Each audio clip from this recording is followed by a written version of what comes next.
Hey guys, how's it going? Well, we are headed off from Victoria. We just said goodbye to Henry at Fairfield Bicycles, and I gave them the video that I produced for the shop, and I hope they like it. They seem to have liked it. We are on our way to parts unknown. I was planning on taking a ferry off of the island, hitting mainland Vancouver, and then sort of working my way to Jasper. So I was driving around town, actually on my way to Fairfield Trikes, and I passed a Vancity sign. It was Vancity, and it had a drive-through. I don't know if Vancity is a like a food place, but it had a drive-through, so I mean, it must have been like sort of a fast food thing. And I'm like, Vancity?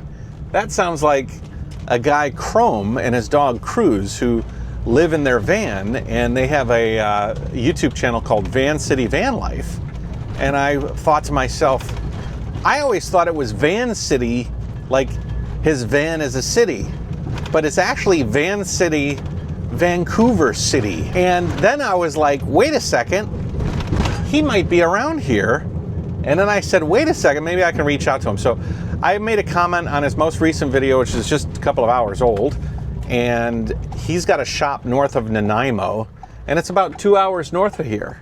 And there's a ferry that leaves from Nanaimo to the mainland, so it doesn't really hurt me by driving upwards before I head off the island, and maybe it'll buy me a couple of hours for him to maybe reply to me, and maybe we can meet Cruz and Chrome from Vancity Vanlife.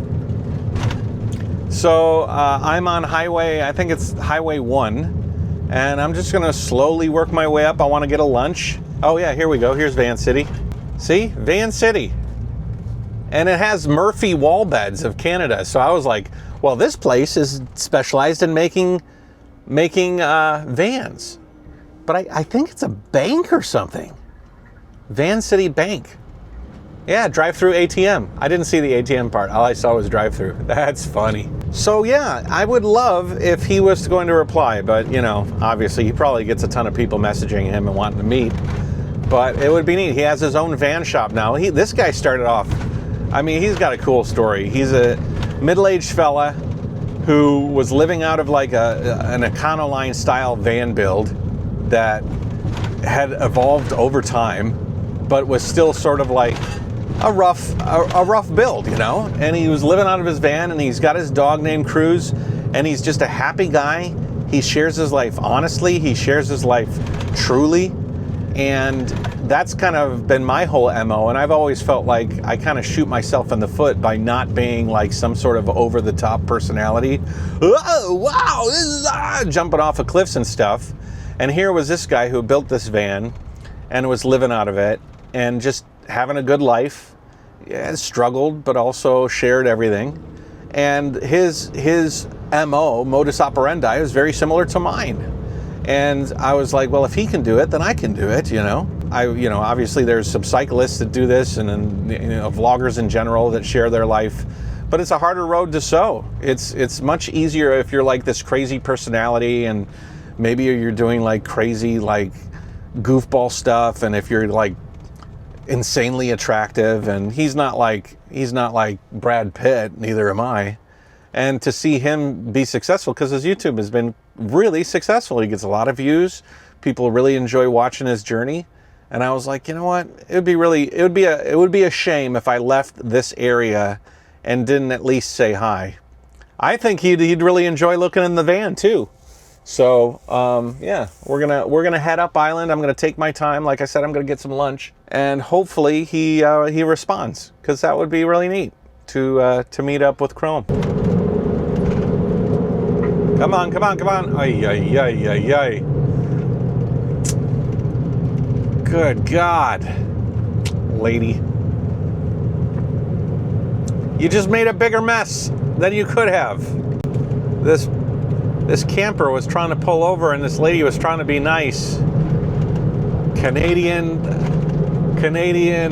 politeness. It came back to haunt her, because she basically slowed down so much that everybody behind me backed up, and it created more drama than just pull past him and let him find a place to scoot in instead of disrupting all traffic. I'm like literally 3 minutes away. I was about to reach his shop. I figured he does like van gear and stuff. I figured it'd just be open, but apparently it's not open yet. And they don't want any visitors. You know, they're like, please make an appointment. Don't come to the shop. They commented on the comment that finally came through YouTube. So anyways, I'm not going to bother the guy. I'm not doing this to, like, you know, I'm not a stalker or anything. I just thought it'd be cool to say hi, and if possible, it'd be neat to show him the van. But anyways, he's a cool guy. You'll have to take my word for it.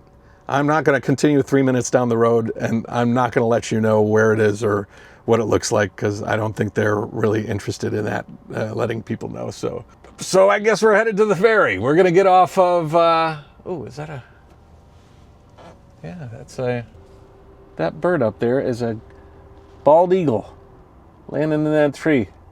That was funny. He landed in, and that's the other guy, the other bald eagle. That's cool. That bald eagle looks like it's been through hell and back. Anyways, I mean, no harm, no foul, but we're gonna get off the island then. So we're gonna go to the Nanaimo ferry. I'll see if I can book the next ferry out of here, and then we'll go. Okay.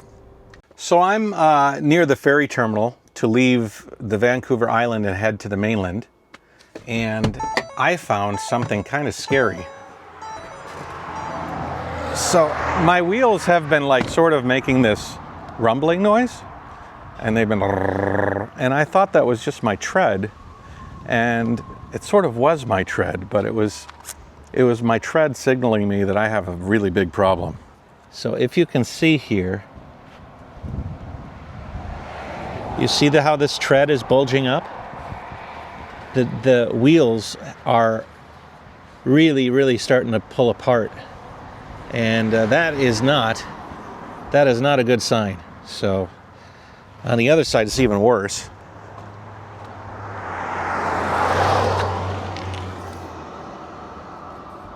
It doesn't look weird in that direction, but if you look at it like this direction, you can really see how much it's bulging. So I need to get some new tires. See, this is how it's supposed to be. They're supposed to be flat. My rears still have quite a bit of life to them. And, you know, I got a lot of tread there. But for some reason, the fronts are in bad shape. They say that's because of maybe overinflation. They say that basically what that means is that the inside of the tire could be separating from the treads. And I could like have a blowout at any moment. I'm really glad I actually saw this, because if I didn't see it and I was on my road to Edmonton or up Jasper Canyon, I mean, that could have been really bad.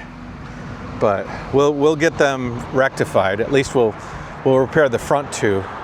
They're expensive tires. They're almost like $480 per tire Canadian, which still, it's a lot of money. Eventually I'm gonna have to replace the 4 back ones, and that's gonna be a lot of money too. I at least gotta get these front ones done. You can feel it when you're driving. It's making me quite nervous. I actually don't want to move at all. The tire shop is over on the mainland, because we're too late to get any tire shop here. And the one on the mainland says he can have tires tomorrow by noon. By noon or 1 o'clock, I could be driving all the way to someplace really beautiful, but instead I'm going to be parked out in front of this guy's tire shop. I'm actually even nervous to go anywhere. Like up this hill here is Starbucks, and I was going to wait at Starbucks. I've got almost 5 hours to kill, but yeah, I'll go up there. Maybe I can just sit down at Starbucks for a little while. Guten Morgen! How's it going? I'm at a parking lot just outside the ferry terminal. I spent the night here. It cost me 30 Canadian, but I got 24 hours to chill here. It's probably nicer than hanging out in front of the tire place. If I'm making this as a new video, my tires are bulging. The treads in the middle are bulging, and diagnosing that, I realized that there's a separation happening between the inner lining and the outer tread. I think maybe I overfilled them or something.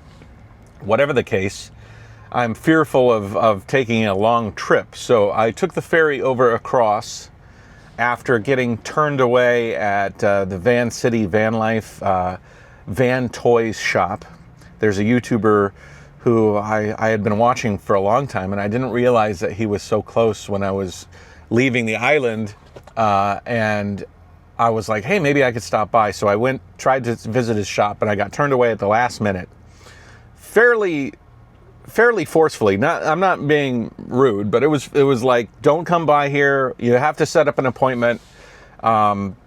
He's very busy, and I was like, no problem. I'm sorry. I'm going to take the ferry. I just thought it'd be neat to see him before I crossed over. So I sent a few apology emails to him. I really didn't want to sound like a stalker or anything. I just wanted to stop by and see the shop. But I can also understand somebody with a big YouTube channel probably gets hounded by people, trying to visit them. But so I came here, I parked here, and the tires are going to be ready in a couple of hours. So I'm going to drive to the tire shop now. I had a really nice breakfast right on the wharf here, and had a good morning. But this morning I woke up and I got a message from Chrome, the YouTuber that I wanted to visit. And he was like, hey man, really sorry. Yesterday I was pretty busy, and I'm sorry, I turned you away. It would have been nice to have you stop by the shop. And I called him back, and he was like, yeah, you could have stopped by, but sometimes it gets a little busy. A bunch of people coming to take my time, and he's producing videos every single day. So he's got to sit down and edit, and I totally understand that. But he's like, it would have been fun, man. It would have been an interesting video if you would have stopped by. He's like, that's the kind of stuff that makes the daily videos a little bit easier, is to have people kind of with interesting projects coming and visiting. So, I mean, I'm already on the other side. It would have been really cool to actually see him. And a little bit of me was like, $130 to take a ferry across for a few hours and then also go up to visit him at his shop. Is it worth it?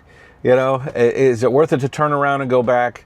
Maybe if my tires were good and I had, if my tires were good, I'd be farther up island. I'd be farther into Canada anyways. But yeah, we're just going to chalk that one up to a loss. And maybe down the road we'll hang out. He did give me his phone number. He said, keep my phone number, man. If we're ever near each other, you can reach out and say hi. So that was cool. I ended up talking to Chrome, which was really neat. And so I appreciate him taking some time, and we talked for about a half hour. But we are going to swap out the front tires. I think the rear tires are okay. I got dualies in the back, so there's 4 tires in the back doing the job of what these 2 tires up front are. One interesting note is that I have BF Goodrich KO2 tires, 235 85 R16s, and they're going to replace them with KO3 tires, which is the next generation BF Goodrich tire, all-terrain tire. And he says that they have different tires with different layers, or like the belt size on the inside. And the ones that he's going to order, that he ordered for me, are 10 ply versus, I think 10 or 11 ply versus 8 ply or so. They got a couple of extra layers to kind of, take a little extra heavier weight. They're expensive though, but whatever the case, tires are, I can't live without tires. I have a weird sheared bolt on my exhaust manifold. I can live with that problem. I can't live with bulging tires. Especially with the road that we're going to take today, and we're going to go off and do some, we're going to ride through the Canadian countryside, so mountainous countryside, I think. So yeah, it was a bit expensive to park here, but security wise, it's super safe. I was going to park here, or I was going to park at the tire shop, and in front of a tire shop, who knows what kind of area that is. Sometimes the auto shop areas are a little bit sketchy, but I can go there now, even if it's an hour early, and maybe the tires will arrive an hour earlier as well. I have all these nightmares of this tire just sort of exploding while I drive. You can actually hear it. It has a rumble.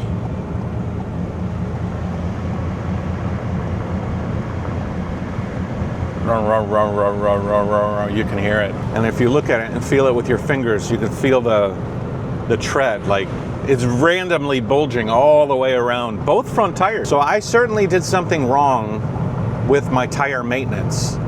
I did rotate the tires once, But you know, it's hard to rotate tires when you have a dually like this, because the rear wheels and tires, they're different. The inner tires have the rim, they're all different. Like the outer tires have this deep recess, and the inner tires have like the original rims from the stock rims. And then, so all the tires, the front tires are different, the outer rears are different, and the inner rears are different. And it gets a little bit wonky. So I probably didn't rotate them properly, and I probably overinflated them. So whatever the case, we're just gonna drive really slow. I got my hazards on. We're gonna drive really slow to the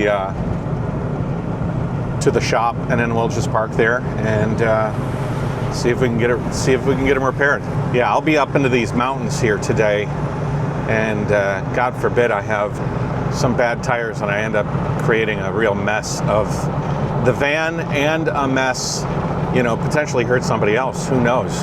Part of me is nervous, because if I have most problems I can probably fix with, you know, some basic tools. But if I have an issue with the drivetrain that I need to lift the van, this van is really too heavy to try to raise off the ground. So my stock jack that I have wouldn't be able to lift the van up. I'd have to get somebody with a heavier lift to raise up the vehicle, so that I could like maybe remove a tire or something. It's one of the downsides to driving around in something so custom and so heavy.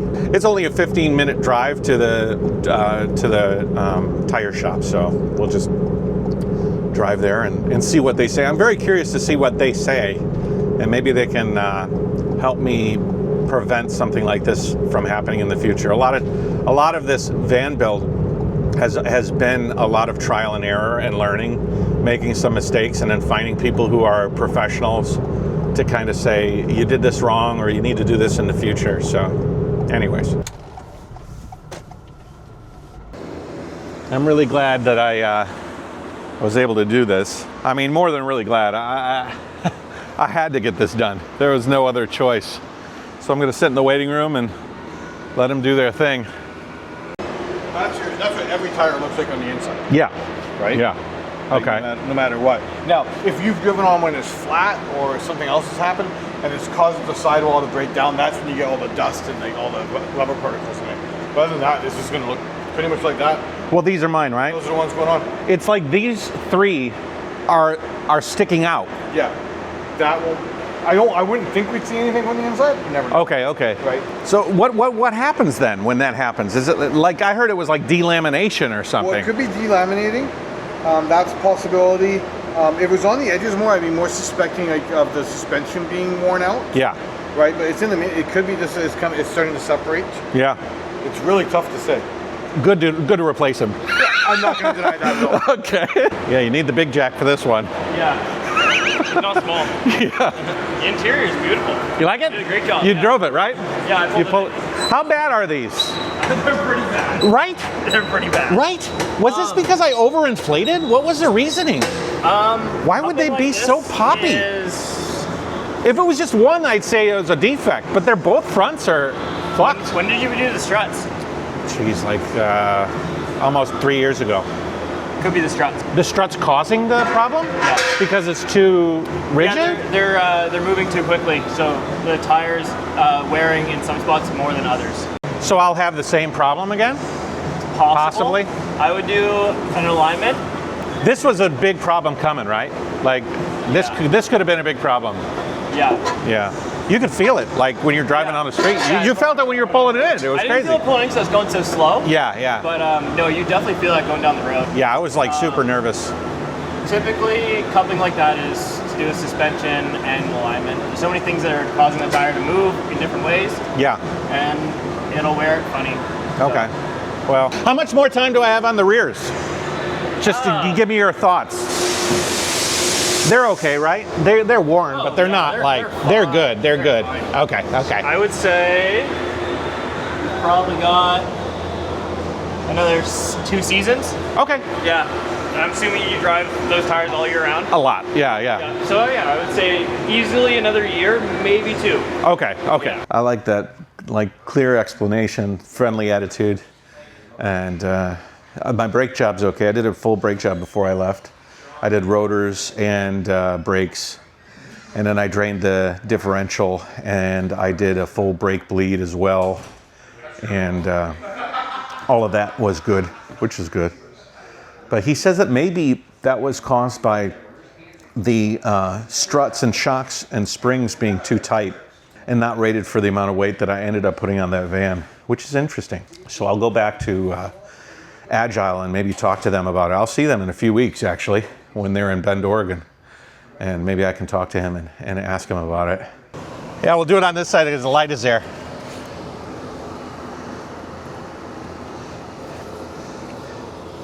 Yeah, I mean, this you could see this ribbon here is just sticking right up. And look at, I mean, like, individual plates were worn completely. Yeah.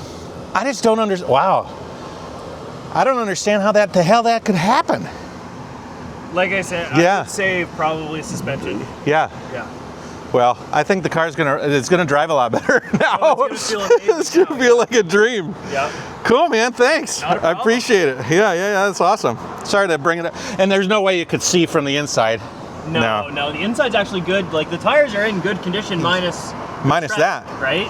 And of course, there's nothing that you can do about that. I mean, it's still pretty thick at that point. Like, it wouldn't have. It would have to be like an extreme failure for this tire to really fucking. I mean, like, it's probably like 2 or 3 30 seconds. Yeah, 3 30 seconds. So like at 4 in Canada, they can take you off the road. Oh, really? Yeah. Okay. So now, obviously, if a cop comes up to this, they're gonna go like this and go. yeah. They're gonna look at the high part. Denying, right? Yeah, it's like a mountainous. It's mountainous. Most cops are not gonna go in different spots. They're gonna just go in a completely random spot. And on this edge, it would have been okay, you know. Yeah, you know. But whoa, I mean, that's so crazy when you look at it from that side. Yeah. Holy crap. A little bit underinflated. That's why the outsides are worn more than the inside. I was told to go under just because of the van specs. Really? Yeah. I would say stick with the specs. Sticks with the specs on the tire. You know, drop down 5 or add 5. Okay. But I wouldn't go much more than 5 pounds. Okay. You can kind of find where you like it, where it's comfy. But keep an eye on how the tire's wearing. If it's wearing the outside, you've got not enough pressure. If it's wearing the inside, you've got too much pressure. Okay. And then you've got alignment and suspension that will also contribute to the lumpiness and the wear to the outside versus the inside. I'm good for a little while. You should be good for a while. Cool, man. Thanks. No problem. What the fuck? Let's go. Nothing's free in the van world. That's for sure. Something I learned. So we're gonna go to Renu Cycle, and we're gonna take. What route are we gonna take?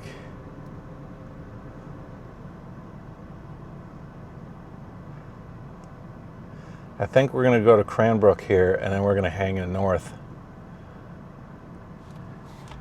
Holy moly! This van is driving. I just pulled out of the shop, but this van is driving totally different. Oh my gosh, it's like butter. So smooth. So if this has to do with the weight of the van and the suspension, I hope that these wheels, I hope that these tires can continue the way that they are until I can get back to San Diego and get the suspension system converted properly, because holy moly, this is really nice. Who would have thought that I would have had such a out of whack suspension? Okay, so before we get out of town, I have to get some fuel and gas up. It'll be my first gas up in Canada, and I am sort of not excited about it. I think it's going to be steep as far as the price. I think it's going to be steep. I think it's going to be expensive. In America, gas is around $3 a gallon, and I converted it over currency-wise and liters to gallons, and it was a lot more. It was like $6 a gallon. Traffic getting out of Vancouver is thick, but I am shocked at how different the ride of this van is from when I came to that tire shop to where I'm leaving. I must have just got so used to it vibrating and rumbling that I didn't realize that I had such a problem. Really, really crazy. I mean, the ride of this van right now is so smooth. It's incredible. I have a feeling this is really going to affect my mileage. I was trying to figure out the best way to get to Edmonton, and some people are like, you got to take Whistler route. Other people are like, you got to go Jasper Canyon route. And then another, you know, just a whole bunch of people. I'm just going to kind of follow my instincts here and see where it takes us. But it is a long way. It's like 1,200 kilometers. All right, so my first fill up here at the gas station in Canada, 98.5 liters, 157 Canadian dollars. How much is 157 Canadian dollars? 157 CAD to USD. $114, so a little bit more than the States, but not too much more. Maybe it'd be just about 100 to fill me up.